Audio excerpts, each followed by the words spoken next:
Hello, I'm Rosalie Drysdale. Welcome to episode 5 of What That Means Is. We're really glad that you've joined us. We're going to go over a few things that we've already talked about today. But before I do that, I want to welcome a very special guest to the webcast who is really not a guest, to be honest. He's the person who is the author of the report and really the originator of this whole webcast idea. He's sitting right beside me, and his name is Ken Drysdale. And you'll notice that I have the same last name as Rosalie, and no, she's not my daughter. And someone asked me if she was my granddaughter, but no, she's actually my wife. Okay, so I'm just going to do a little bit of a recap Yep. on what we've done, what Chris and I were talking about in the last 4 episodes. So the first episode, we were talking about just a general introduction. We were talking about why we're even doing the webcast.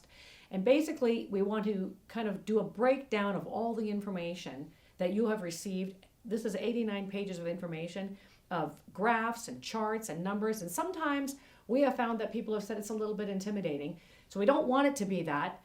So we thought we would break it down. And so that's why, another reason why we have the actual author of the report who knows this material backwards and forward. And we'll get to what we'll be discussing today. But we talked about just the idea of breaking down the report and why we're doing it. We talked about, and I'm just going to lift up these books again that we had suggested that everybody familiarize themselves. It's not just even totally just the books themselves, but just the concept, the idea of our Charter of Rights in Canada. So we were saying that it's a very important thing that you know what your rights are. What is your authority? What is your personal sovereignty? And what can you expect from the sovereignty of this country to defend your rights as a citizen? So we again say this is a very important thing to do, to get just to know what your rights are. There's a great deal of power in that, in knowledge. And we also sent out, as a supplement to the episode where Rosalie talked about those 2 books, we sent out a blog post, which you can find on our website at www.thetruefactsc19.com. And we gave you links as to where you can purchase those 2 books. Right, yeah. So that's a very good point that you bring that up. Then I'm just going to say in episode 2, we talked about the mortality in the age group of 70 years and older, the risks of dying before and after the COVID hit. We talked about all-cause mortality, and we broke those statistics down. And as we continue to talk in the subsequent episodes, we'll probably refer back to that. Yes. And if you have any questions or comments, anything that you need to have explained a little bit in more detail, feel free to contact us at Our email address, which is on the website and is now being displayed on the screen behind us, but it's contact@thetruefactsc19.com. We want all the information to be as comprehensible and easy to understand and easy to access as possible. So please do not hesitate to ask for some clarification, whatever those questions might be. So episode 3, I just want to reiterate, we talked about age up to age 19. Children all the way up to age 19. Yeah. What cause and effects of death, all-cause mortality, and just explaining what the effects of COVID was or wasn't on that episode as well. Yeah, and again, I want to point out that the statistics that we're talking about are the raw statistics that were presented to us from Statistics Canada. We haven't adjusted them any. We haven't taken into account things like accuracy of testing or accuracy of reporting. We simply took the numbers that Canada, the government of Canada, used to justify their actions during the pandemic epidemic. Right. And then the 4th episode, I'm just going to reiterate that really quickly. We talked about a subject that is quite dear to my heart and many of our hearts as well, women in childbearing ages. We broke down those statistics. That's a very important one. They're all important episodes.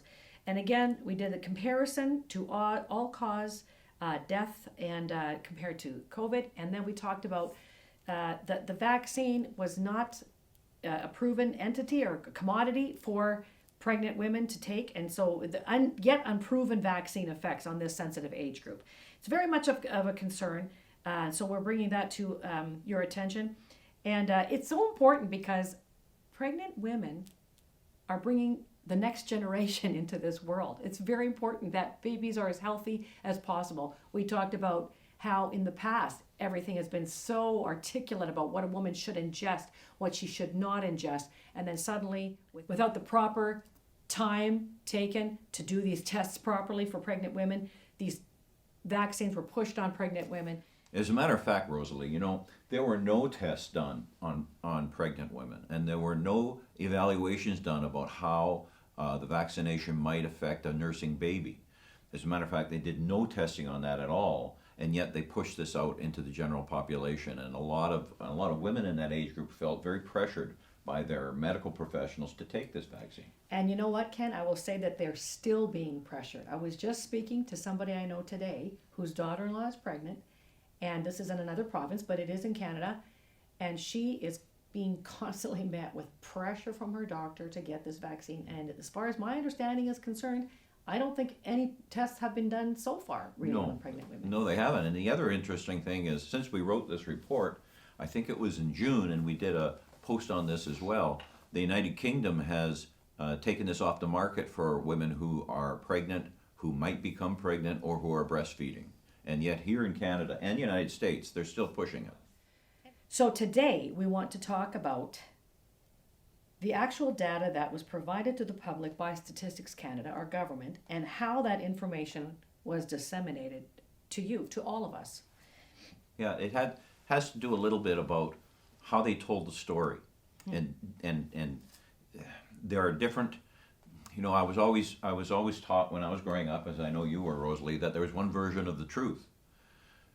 And that's the truth. Exactly. But in this day and age, what the government does is it tells you truths, but they're not the full truth, and they're not the full context of things, so that you couldn't, based on the information they were providing us, you couldn't determine exactly what was going on, because the information wasn't complete, and it was presented in such a way that it either amplified the risk due to the pandemic or downplayed the risks due to the vaccines. It's a funny thing with what people call the truth. It's like you can say a thing that is true, but you can avoid saying another part of it, which really affects the perception of what you've just portrayed as truth. It's quite a manipulative, it's like a very highly honed in skill, actually. Yeah. And this is what we were all the recipients of. So, Ken, why don't you take it away and tell us, I just want to read, again, the Statistics Canada, this is on page 21, if you're following along, page 21 of the 89-page report, 6.1, Statistics Canada data available as of May 2020. So I'm just going to take it a few paragraphs down.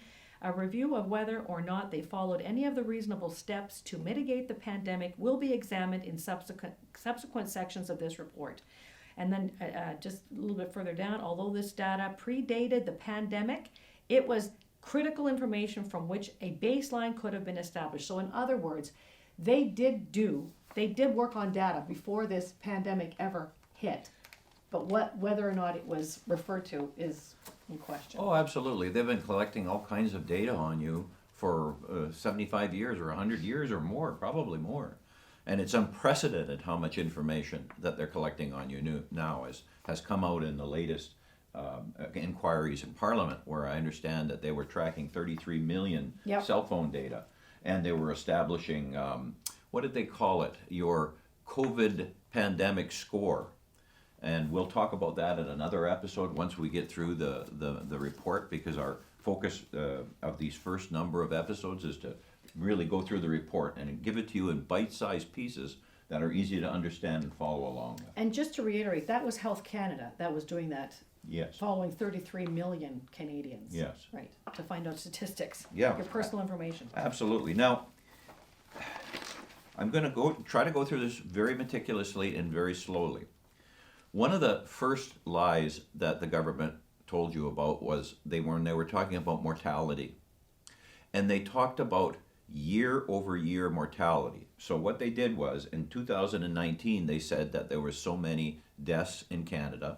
And then in 2020, they said that there was this many more deaths in Canada. And so they said year over year, from 2019 to 2020, the number of deaths had gone up. What the government, this is a true fact, but what the government didn't tell you is that the population of Canada between 2019 and 2020 increased by just about three quarters of a million people, 724,000 people to be exact. And so, of course, the number of deaths would go up. It would go up proportionally with that increase of 724,000 people. Keeping in mind that the population of Canada is only 38 million people as of 2020. So that's part of the truth that they didn't tell you. The other part of the truth is that, and this is an interesting thing, and I'm not necessarily going to try to draw a conclusion of this, but I'm going to give you the facts as they are. In the report on page 23, and that's shown up here on the screen, we plotted the number of deaths in Canada between the years 2006 and 2020, and we created this bar chart to indicate to you what the trend was there. In other words, was it going up? Was it going down? Was it varying up and down like a sawtooth? Or was there something that we could see there? And when you look at that chart, you'll notice that with the blue bars, there's a light blue line, which is a projection line or a trend line. And what that shows us is that between approximately 2014, 2013, the number of deaths were constantly increasing all the way up to 2020. And you'll see the bar for 2020 is quite a bit higher than the trend line. And what that tells you is there was excess deaths there. In other words, that light blue line is where we would have predicted the deaths to be. So, sorry, I'm just trying, the excess deaths were where? What we're noticing where? So the light blue line, which is a trend line, is what we would have expected for deaths, following the trend that they were going up year over year. Now, if a bar, if the blue vertical bar is higher than that light blue line, which I'm showing you on the screen right now, those would be more deaths than what we expected. But the interesting thing here about that is, and you can see that they were going up and down depending on the year, but you'll also notice that from about 2014 all the way up to 2018, there was generally a fairly consistent increase in the number of deaths. And then lo and behold, in 2019, there was a large drop in the total number of deaths that occurred. It looks like a significant drop. Well, it is and it isn't. I mean, it is if it's you.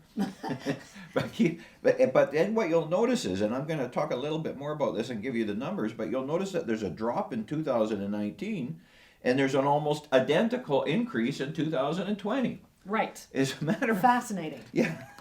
As a matter of fact, in 2020, there was an increase of about 6,260 deaths. And by the way, these deaths that I'm talking about are based on what we would call normalized data. And what we mean by that is we do some manipulation of the population and the mortality so that the increase in population every year is taken into account.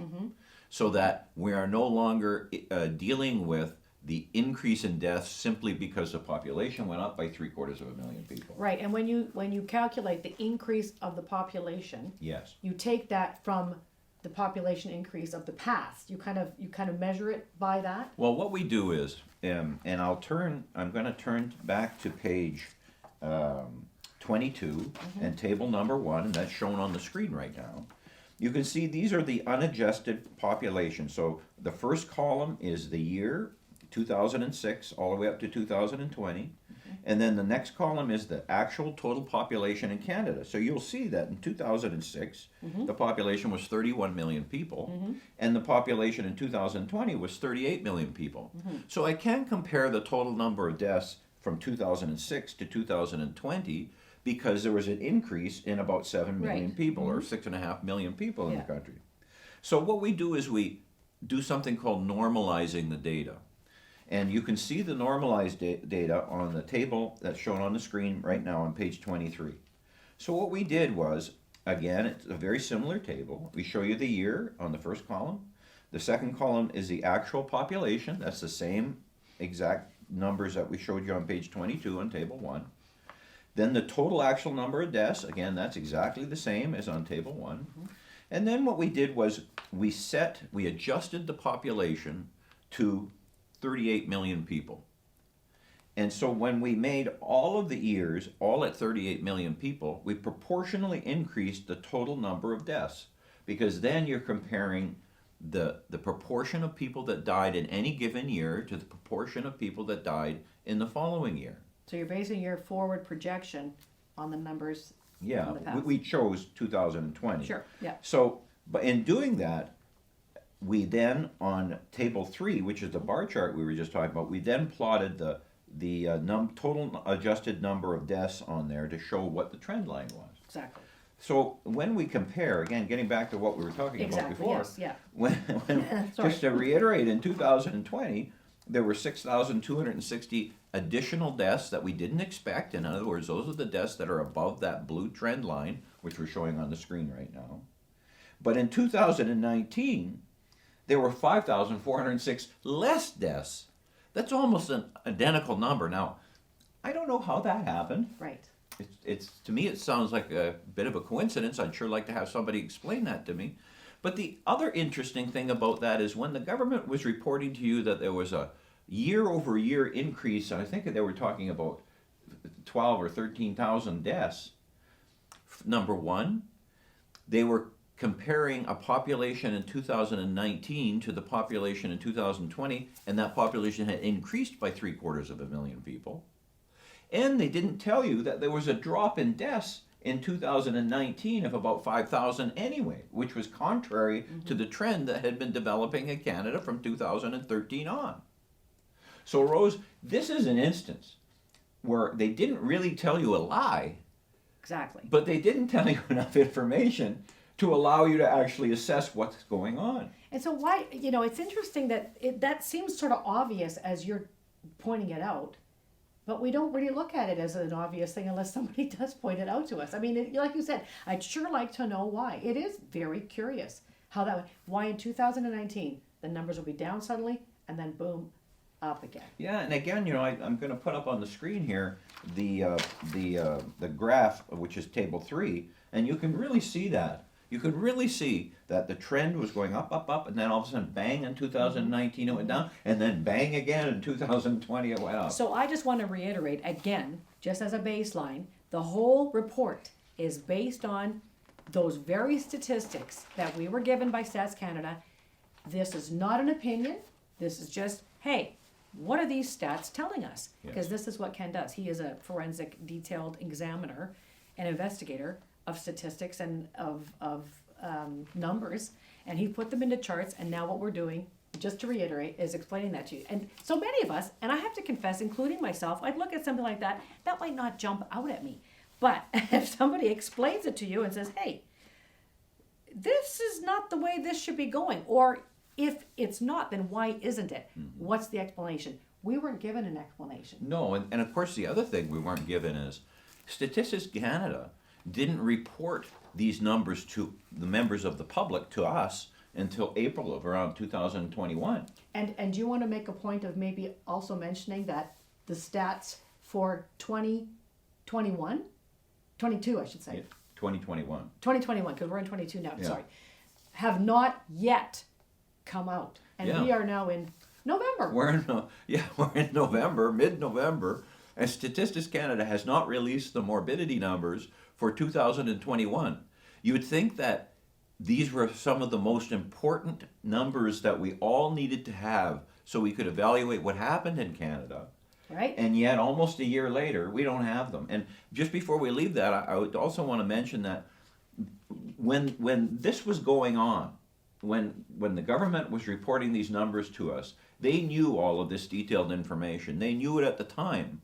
We didn't. We didn't have this information, as I said, until Right. a year afterwards. Exactly. So let's not beat ourselves up too much because the information wasn't available to us. It was available to them. Mm-hmm. But you decide whether there was incompetence here, whether there was trickery, whether there were falsehoods. That's up to you to decide. Or what they're calling misinformation and disinformation, my favorite words of lately. Which comes from everyone else. I like to say that's like the from the artist formerly known as lies. but anyway, I'm getting into the weeds here on this. I'm sorry. There's so much Oh, yeah. material to cover here. So go ahead, take And it you away. know, there's so much still coming out, and so much we're learning now.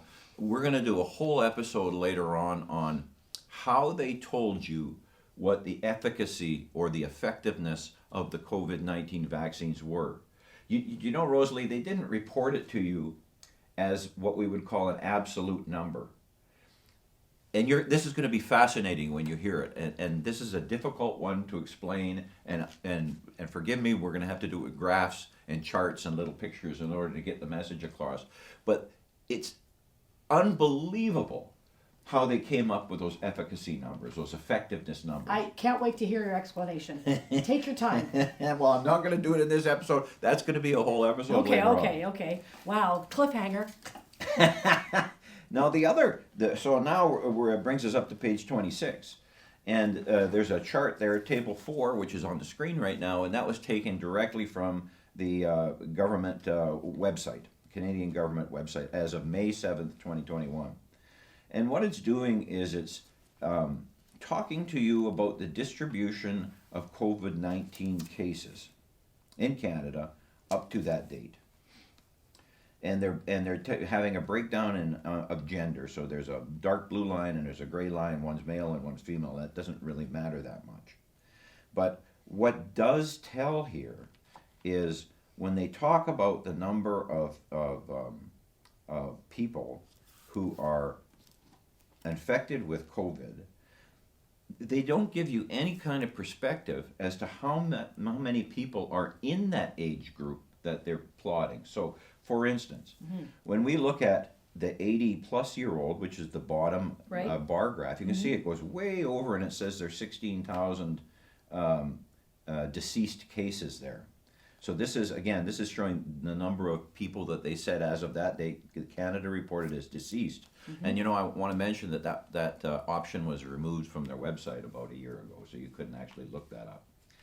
But in any case, so when you look at the number of people that are deceased, the numbers don't necessarily mean a whole lot to you unless you understand how many people are in those age groups. And what I mean by that is there's a lot less people in the 80-plus age group than there are in the 0 to 19 age group.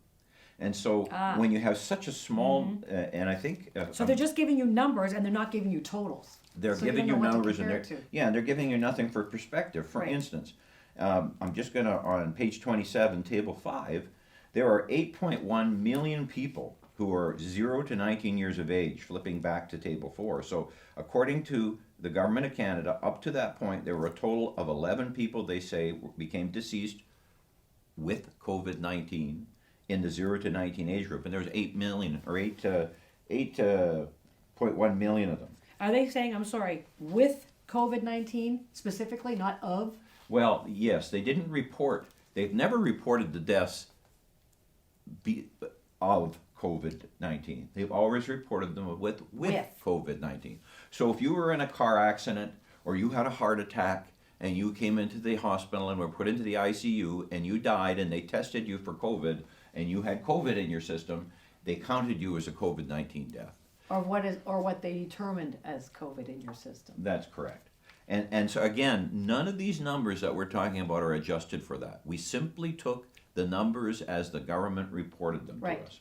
And so you should always keep that in mind. Yes, that's a baseline of this whole thing. Yes, but again, back to table 4. Keep in mind there's 8.1 million people in the 0 to 19 age group, and they reported 11 deceased. In the 80-plus age group, they reported 16,000 deceased, and there were only 1.6 million people in that age group.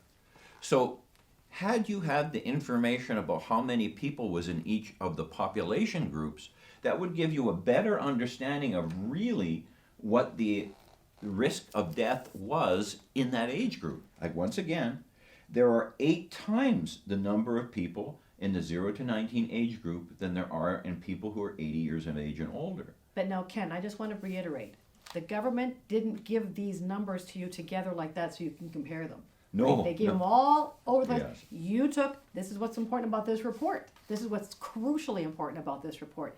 Ken has taken the numbers, those very numbers provided by the government, but not put in this concise chart that is table 5 on page 27.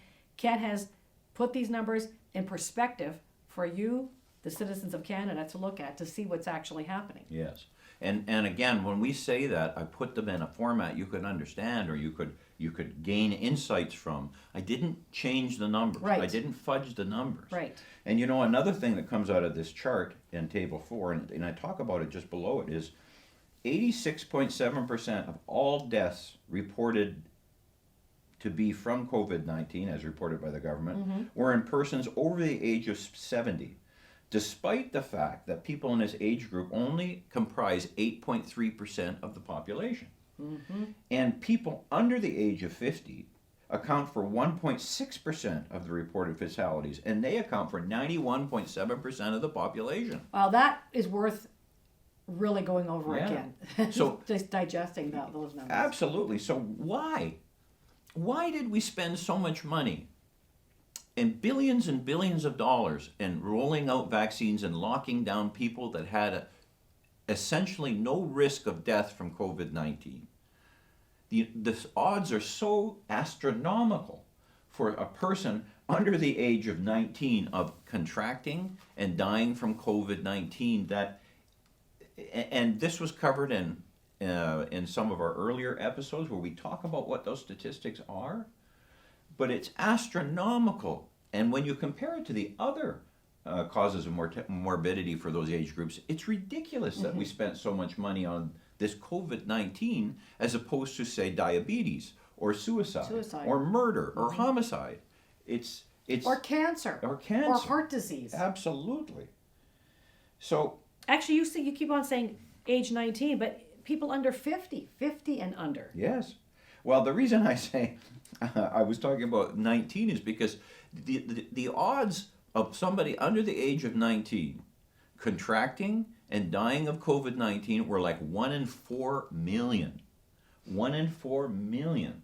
When their chances of dying from suicide were something like 30 times higher than that or more. I'm going by my memory here. Right. But Yeah. you can go back and you can look at the report, and that's all It's all contained in in here. here. Absolutely. Now, the lies don't stop there.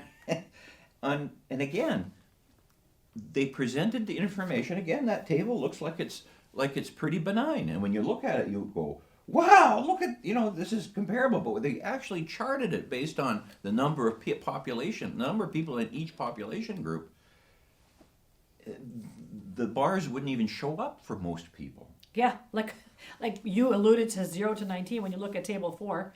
I mean, every life is important. Every life matters no matter what. But when we're looking at the kinds of things that were done in our country, because COVID-19 was such a supposed threat, this is what is not lining up. Yes. This is what we're trying to figure out. And also, just before we leave that graph, one of the things I want to point out on this is that these are the numbers accumulative. That means the total numbers from the time the pandemic was called until May of 2021. So that's not Right. just 1 year. So, and again, when they do comparisons of death rates, they're talking about your death rate in 1 year. But the COVID, they presented it to you as a total, an accumulating total across all of the years. And so again, it was deceptive at the very least. And I'll leave it to you to decide what you think it was. Deceptive at the very least, and possibly inaccurate. So I'll leave that for you to decide once again. Does this sound like incompetence? Does it sound like they made a mistake? Does it sound like something else? That's up to you. It's just their numbers. But now you're getting some perspective as to what they really mean. And that takes us over to the following page, page 27, Rosalie, on table 5. And what we did there is, once again, we took that information and we plotted the COVID deaths that were reported by age range. And this was based on numbers that were accumulative. In other words, they added up from the beginning of the pandemic all the way up to May 7th of 2021. Okay, gotcha. And so once again, tables on the screen. The first column is the age range. Second column is the number of people in that age group. Third column is the number of accumulated deaths from the start of the pandemic till May 7th of 2021. So I'm sorry, the start of the pandemic being what, March 2020? Yeah, beginning of March. I think Okay. they announced it on the Okay. 13th or 14th of March, something like that. Yes, that's right. So, for instance, in the 0 to 19 age group, they reported 11 deaths out of 8.1 million people. So the odds there were 1 in about 750,000 of you catching it and dying. That's a percent. I think perhaps the percent odds are meaningless, but they're like 0.000135%. That's percent. Now, one thing that I really want to emphasize on this is that these are accumulated deaths, and also these were deaths that were reported of people who died and tested positive with COVID. In other words, they died with COVID, not necessarily because of COVID. Right. Exactly. And just on a side, we are going to have another episode on the whole PCR test as well, but Yes. that's another episode. Yeah, and a whole bunch of other stuff. Right. You know, it's an interesting thing when, as you know, when I was writing this report, I had to try to decide where to stop, because each time I picked up a bulletin from the government or looked at their data, it was, shall we say, incomplete, Yeah. or shall we say, misleading at the very best, I would say. And ladies and gentlemen, let me also say this at this juncture. The whole reason why we put this report out, the whole reason why Ken actually full on did a professional forensic report of an investigation of these studies is because he began to look into these numbers on his own volition. And more, as you said, the deeper you look, the more you went, hey, just a minute. This doesn't add up. Yeah. What about this? And no matter which way he sliced it or looked at it or graphed it or charted it, it was like, wow, this is not what they're telling us. This is not the impression that we're being left with. So he felt really compelled to put the information out there for you to look at the numbers and you decide what you think. And so that's what we're doing right now. Just to reiterate, that's what we're doing. We're breaking down your discovery. Yes, and just before we leave, and I think this is probably a good spot to wrap Sure. it up to Yep. today's episode. Yep. I want to emphasize that the Table 5 data is really interesting if you look at it in 2020 and the beginning of 2021. Because Rosalie, as you know, in 2020, when the pandemic first hit, that's when the most vulnerable people would have been expected to succumb to it. Exactly. There were no treatments. There were no guidance to doctors. There was no vaccines. And very little understanding. And too. very little understanding of it. And by the way, and that's despite the fact that the Canadian government did have a very detailed, I think it's 500 or 600 page pandemic plan in place, which by the way was authored partly by Miss Theresa Tam. Right. Mm-hmm. But so it's interesting that in 2020, when the most vulnerable people were at risk, there were only 2 reported deaths due to COVID in the 0 to 19 age range. And you can see that already on May 7th of 2021, it bumped up to 11. Mm-hmm. Keep in mind that vaccines were being administered in December of 2020. So about the middle of December is when they started giving the vaccines. That's right. Right. Now, whether you believe in the vaccines or not, that needs to be taken into account when you start looking at the numbers that were starting to occur in 2021. And then they really started to be an uptake in vaccinations January 2021, February, and it really started to get, like the pressure started to really mount again. So by May 7th, there's a lot of vaccines being taken. Oh, absolutely. But again, I think that's a good place to end this episode, Rose. Yes, and I can't thank you enough, Ken Drysdale, for being here today. And we look forward to having you in subsequent episodes. Thanks for joining us, and keep in mind that keep your comments coming in. We've changed things a lot because of the comments we've got.